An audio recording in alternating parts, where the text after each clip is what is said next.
Welcome back, everyone, to another segment of Rabbi Jeff's Pirkei Avot, where we attempt to understand the meaning behind the instructions of our sages and how it's relevant to our lives today. We do this, of course, using the thoughts of our teachers before us and try to make them applicable to our times. Feel free, please, to contact me with any comments or questions at rjfromlj@aol.com. The Pirkei Avot podcast is a project of the Intentional Jew Podcast Network, where we actively encourage Jews to think and engage in the search of how to be intentionally Jewish. Check us out on intentionaljew.com. This is chapter 2, Mishna 8. The Rabbi Yochanan Ben Zakkai Mishnayos, the whole set of Mishnayos Rabbi Yochanan Ben Zakkai. Rabbi Yochanan Ben Zakkai received this tradition from Hillel and Shammai. Why would he have received the tradition from Hillel and Shammai?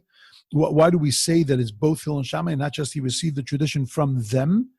And what did he receive from Shammai? The law is not like Shammai. The law is like Hillel. So what does it mean that he received the tradition both from Hillel and from Shammai? Problem number one. Problem number two is why can't you take credit for the accomplishment of having learned Torah? It's a big accomplishment having learned Torah. It's a big accomplishment having made it your entire life, having poured yourself into learning Torah. So why not take credit for that? And the truth is, in anything that you do, why can't you take credit for that? What's wrong with taking credit? The third problem is that exactly who was Rabbi Yochanan Ben Zakkai? It says that Hillel, his teacher, had 80 students. 30 of them were worthy to have the divine presence rest on them, like Moshe. 30 of them were worthy of miracles like Yoshua, and 20 of them were average students. The greatest of the students of Hillel was a rabbi by the name of Yochanan Ben Uziel. Yochanan Ben Uziel was the bird friar. Now, what do I mean by the bird friar? The Talmud says that when a bird would fly over Yochanan Ben Uziel when he was studying Torah, the bird would incinerate. It would burn up. From the heat of his learning, from the fire of his Torah, it would burn up. Whether it's literal or not literal, it doesn't make a difference to me. But the concept is that his learning was something almost from another world. Rabbi Yochanan Ben Zakkai, it says, was the least of all the students. He was number 80. He was the bottom of the pile. And about him, the Talmud says, basically, he knew everything. There was no part of Torah that he didn't know. He even understood what was called the Havayos, the Abaya V'Rava. All the questions that were going to be asked much, much further in the future by Abaya and Rava, that he knew all of those. Well, if that's the least student, why did he become the head of the Sanhedrin? Why was he the one that was seen as Rabban Shoklai Yisrael, the rabbi of the Jewish people? What quality did he have that the others didn't have? It wasn't Torah learning, because there were, as great as his Torah learning was, there were others greater than him. So that means that there had to be some kind of midah, some kind of characteristic that he had that propelled him above all the rest of the rabbis and that put him in the position of being the head of the Sanhedrin. So let's understand like this. We know the famous story that's told in the Talmud about Rabbi Yochanan Ben Zakkai, that Rabbi Yochanan Ben Zakkai lived in a time of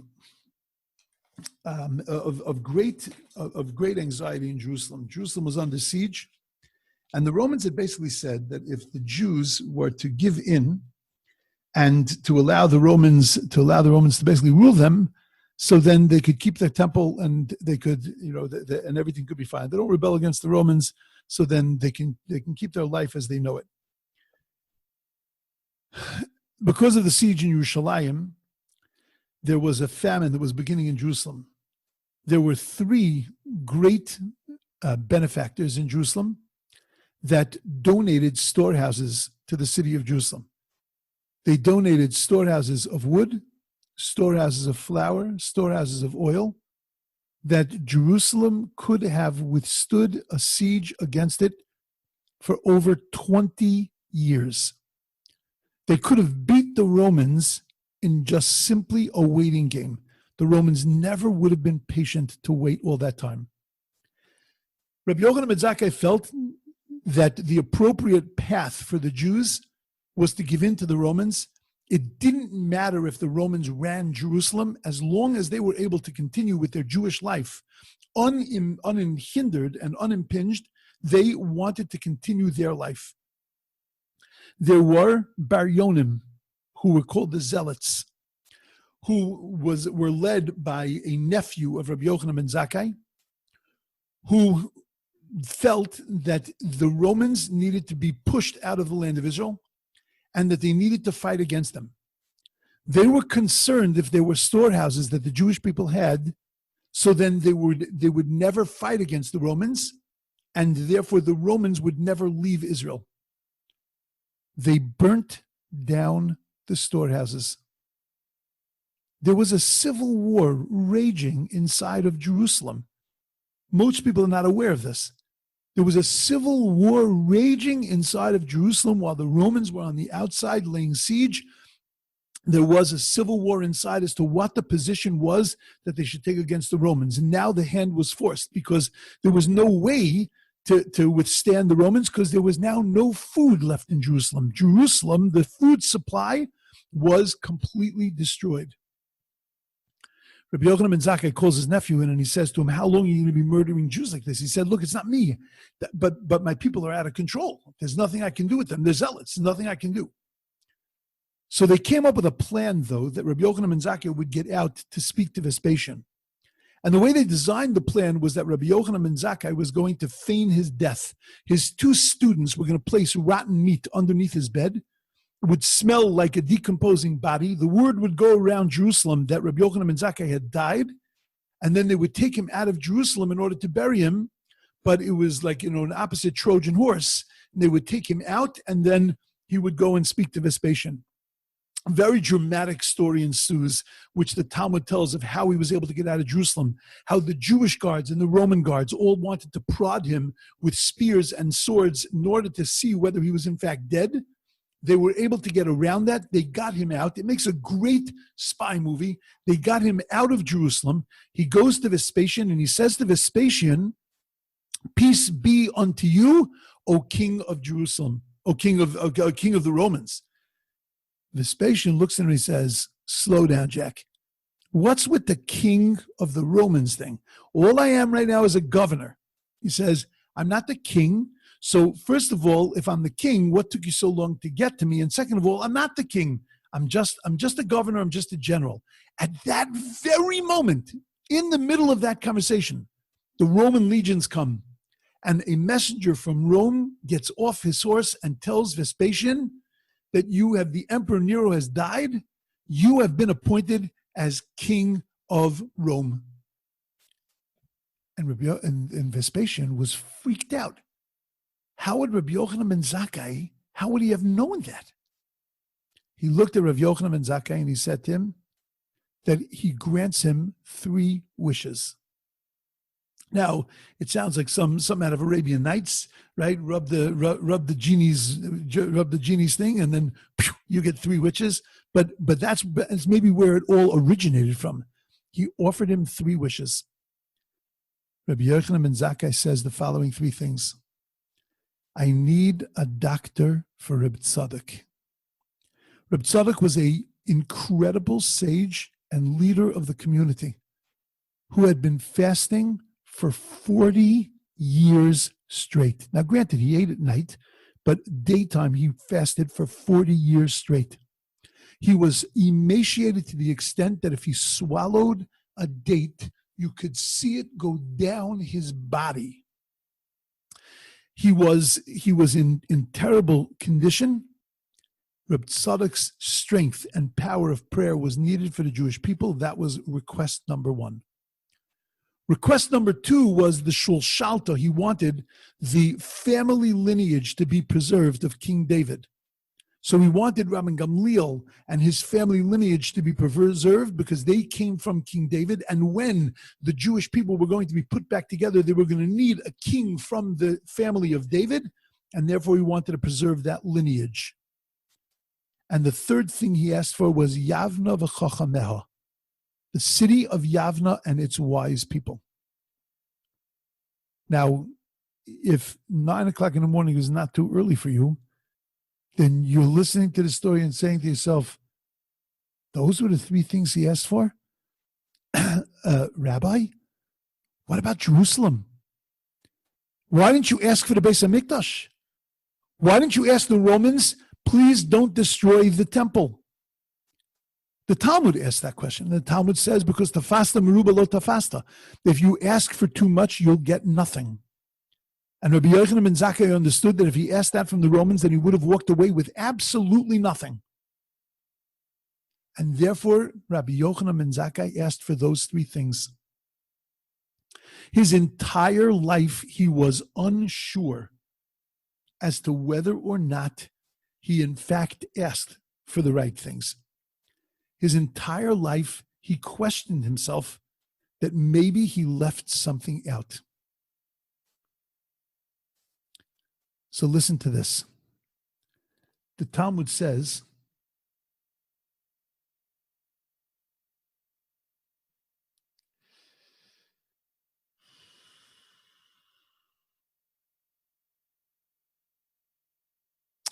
there are two other incidents that I want to tell you about.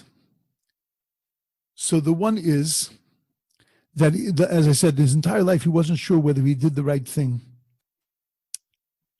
Just trying to get to that Gemara.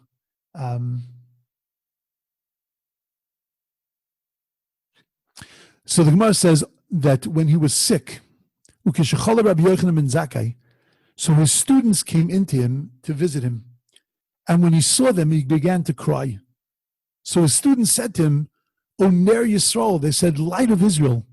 He says, the right pillar, the mighty hammer, the man whose life's work is the foundation of the future of the Jewish people, for what reason are you crying? With a life as complete as yours, what's upsetting you? So he turned to them, he said, I cry in fear of heavenly judgment. Because just like the judgment of the heavenly court is unlike the judgment of men, if they were leading me before a flesh and blood king whose life is temporal, who is here today and dead in the grave tomorrow, if he's angry with me, his anger is not eternal, and consequently his punishment is not eternal, and even so I would be frightened and afraid, how much more so, and I'm going in front of the King of Kings whose judgment is eternal. And what was he so afraid of? The students turned to him and said that our teacher bless us. So he said to them, may it be his will that the fear of heaven shall be upon you like the fear of flesh and blood.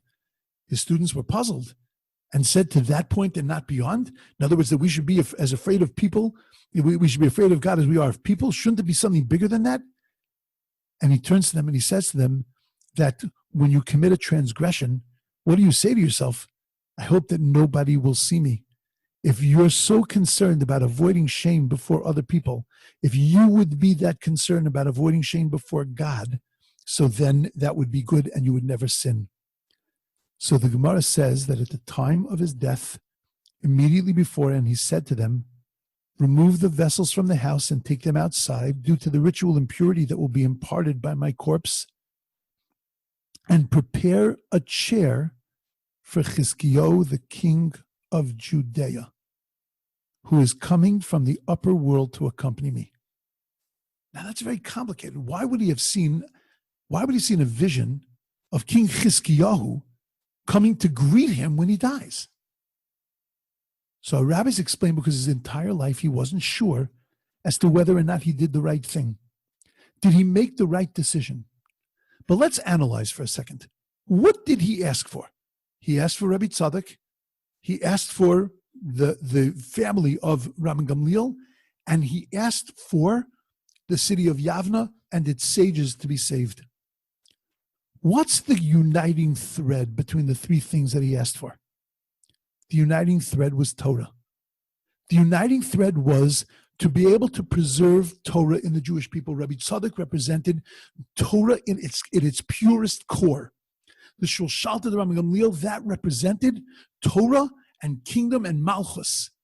And the city of Yavna and its sages, that represented the Sanhedrin, it represented Torah. His very core, Rabbi Yochanan Ben Zakkai, was all about Torah. Who was he shown in his last moments of life on this earth? Chizkiyahu HaMelech. And what did Chizkiyahu HaMelech represent? Torah. Our rabbis tell us that King Hezekiah, as great a king as he was, he repelled the Assyrian assault on Jerusalem. But what was at the core of King Hezekiah, of King Chizkiyahu? At the core was Torah. When he got the country, the nation, to do tshuva, to do repentance, he was able to get from the north of the country to the south of the country, says the Talmud, to be completely well-versed in every aspect of Torah, that they became expert in the most difficult minutiae of Torah. That's what he was able to accomplish, because that was Chizkiyahu HaMelech's entire life, was to ensure that the Jewish people lived by Torah. By showing Rabbi Yochanan Ben Zakkai that vision at the end of his life, God was ratifying the decision that he made to tell him that your decision was correct, because the centerpiece of the Jewish people is Torah. There is nothing else that is the centerpiece of the Jewish people. I might have mentioned once that it's amazing. If you look at the temple, at the tabernacle, at the Mishkan, there were many pieces of furniture in the Mishkan. Of those pieces of furniture, they all had handles, because they had to have bars. They had to have staves, sticks, because they had to be carried, because they traveled from one place to another. But when you rested, you took the sticks out. The ark, which carried the Torah, the sticks that carried the ark that were on either side, the handles that were on either side of the ark, there was a commandment in the Torah that they had to stay connected to the ark even when the ark was resting, and it was a biblical prohibition to take them out of the ark. And if you took them out of the ark, you were responsible to be put to death. It was a capital crime. What's the big deal? So you take the sticks out. The sticks were made actually like Q-tips with fat ends on either end so that they would never come out of the ark. Why so manic? Why were we so worried about them coming out of the ark? Because the message that the ark sent is that the Torah needs to be ready to move always. That at a drop of a hat, you have to be ready to pick it up and to take it with you, not the rest of the temple. If the rest of the temple needs to be left behind, it'll be left behind.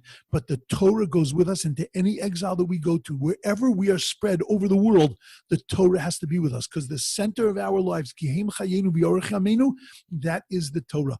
And that's the principle on which Rabbi Yochanan Ben Zakkai ruled. He looked at himself, he looked at his situation, and he said, look, I don't think I could preserve this. I don't think I could preserve the temple, because if I ask for that, then the Romans will give me nothing. But I can preserve the Torah. And that was what he decided. That was what made his decision. And it was that preserving of the Torah, which was the center of his life, which was the reason that he was shown the vision of Chizkiyahu. Because this was Rabbi Yochanan Ben Zakkai. Rabbi Yochanan Ben Zakkai once saw a family that in Jerusalem that their children were dying before the age of 18. Every child died before the age of 18.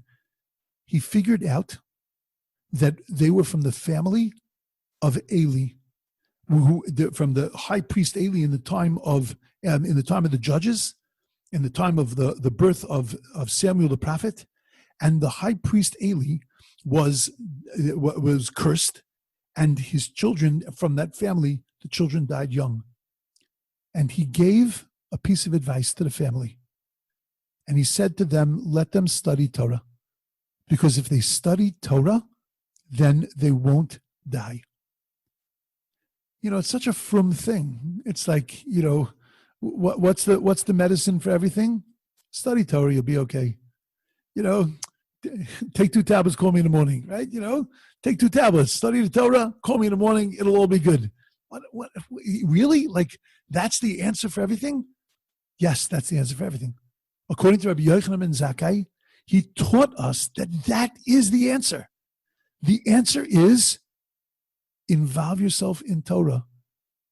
Marbe Torah, the previous Mishnah, we learned it together. Marbe Torah, marbe chayim. The more Torah you have in your life, the more life you have, because the more meaning you have in your life, the more direction you have in your life, the more purpose you have in your life. That's what Rabbi Yochanan Ben Zakkai lived by. That was what his entire life was by. That's why it says in the beginning of the Mishnah that he got his tradition from Hillel and Shammai. Because what he did with the rulings of Hillel and Shammai is he found the way to unite them. he was able to paskin. He was able to take the two sides. He was able to take both Hillel and Shammai and to be able to work them together and to be able to come out with practical rulings. There was a great debate that Hillel and Shammai had. Was it worthy for man to be created or not worthy for man to be created? They debated this for 2.5 years. That one side said, man, it was worthy for him to be created. The other side said, no, because man is so fickle. Like God would have run a better world without man. It would have been better if there wasn't human beings. Human beings can't be trusted. And they decided, they took a vote, and they came up with what's called a pshara, with a middle road. The middle road is, you're right, it's taka better. Man shouldn't have been created. Because man was put in a difficult position because he's a human being. He was given free choice. And what do you think? You give a guy free choice and he's going to be okay? He's going to mess up. It's going to happen. Because if you have free choice, you're going to want to choose the easier path. It's just the way it is. Okay, so maybe it would have been better for man not to be created, but he was. Nothing you can do about it. He's created. So get to work. Look at your actions. Introspect. Make yourself take responsibility. Buck up, bud, and do something with your life.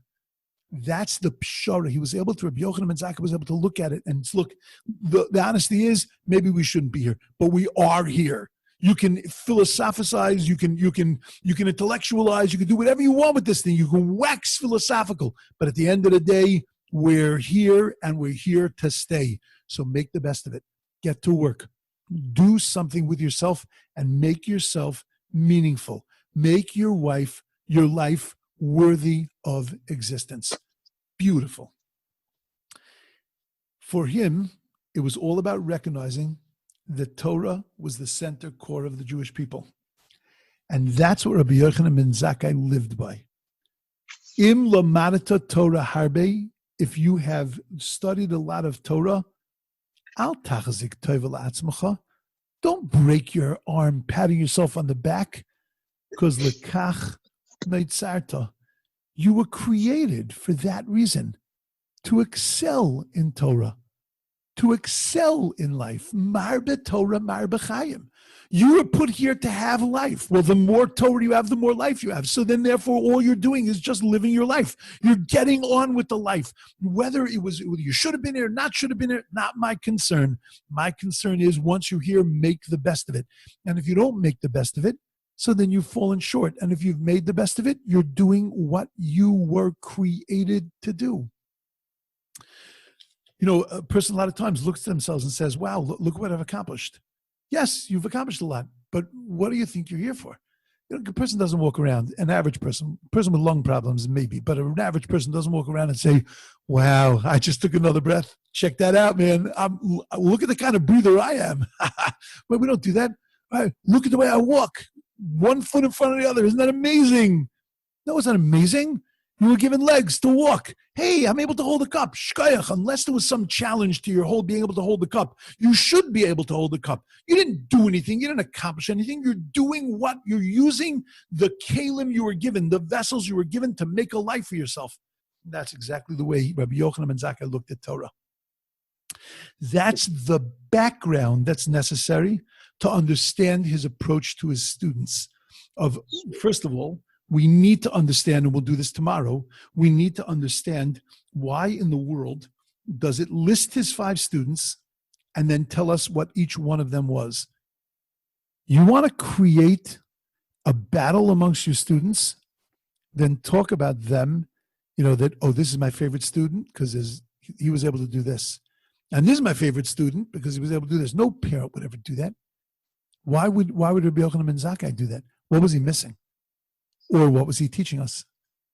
Okay, we will push this on tomorrow, but for now we have an understanding of who Rabbi Yochanan Ben Zakkai was. I could develop this another hour and a half, but Rabbi Yochanan Ben Zakkai was an Isha Torah. He was a person who saw Torah as being the whole purpose of why we're in this world, and therefore, when you excel at it, all you're doing is excelling at breathing. You're excelling at walking, and that's what you're supposed to do. And therefore, Don't look at it and say, wow, I'm going beyond the letter of the law. No, you're the letter of the law. You're doing exactly what is expected of you. When your life is awesome because you make it a meaningful life, it's not like you did something that was way beyond, wow, look what you did. You did exactly why you were put here. That's why we're here. When we don't achieve that, then we failed. When we achieve it, we have succeeded at what we were supposed to be doing. And therefore, it's not like I've gone beyond anything. I've just done what I'm supposed to be doing. Okay, that's step number one.